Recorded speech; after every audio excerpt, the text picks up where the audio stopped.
সকাল হতেই হাতে ঝাড়ু নিয়ে ক্যাম্পাসে কাজ শুরু করেন দুই সন্তানের জননী লি চিয়া।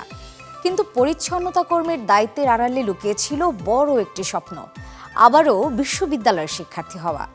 দিনের কাজ, সংসার আর সন্তানদের পড়াশোনার ফাঁকে তিনি নিয়েছেন পরীক্ষার প্রস্তুতি।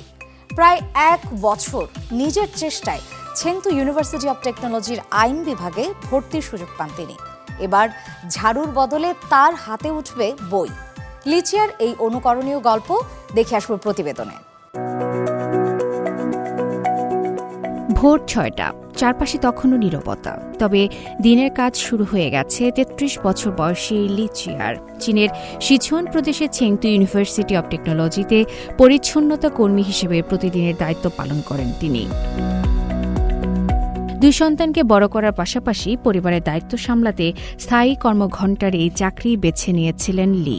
কিন্তু বিশ্ববিদ্যালয় ক্যাম্পাসে 4 বছরেরও বেশি সময় কাজ করতে করতে তার মনেও জন্ম নেয় নতুন এক স্বপ্ন, আবারও শিক্ষার্থী হওয়া।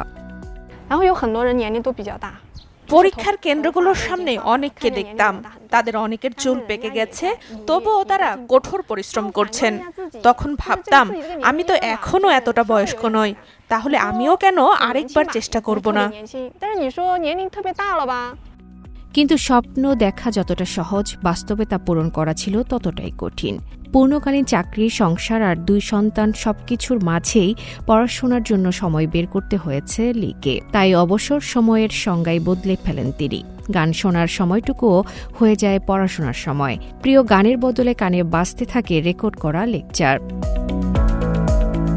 আগে জুনিয়র কলেজে বিজনেস ইংলিশ নিয়ে পড়েছিলেন লি। 1 দশকেরও বেশি সময় পড়াশোনা থেকে দূরে থাকার পরও পুরনো ভাষা জ্ঞান কিছুটা কাজে আসে। তবে এবার যে বিষয়ে বেছে নিয়েছেন সেই আইন ছিল তার জন্য সম্পূর্ণ নতুন।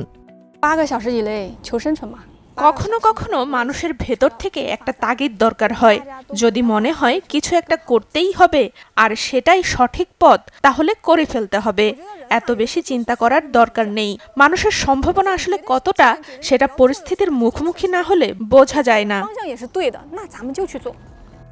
প্রায় 1 বছর ধরে চলে এই লড়াই। কাজের ফাঁকে পড়াশোনা, সংসারের দায়িত্বের পাশাপাশি পরীক্ষার প্রস্তুতি, সবশেষে আসে সেই কাঙ্ক্ষিত মুহূর্ত। এ বছরের এপ্রিলে ছেংতু ইউনিভার্সিটি অব টেকনোলজির আইন বিভাগে প্রাথমিকভাবে ভর্তির সুযোগ পান লি চিয়া। তবে তার এই সাফল্যের সবচেয়ে বড় অনুপ্রেরণা ছিল 2 সন্তান।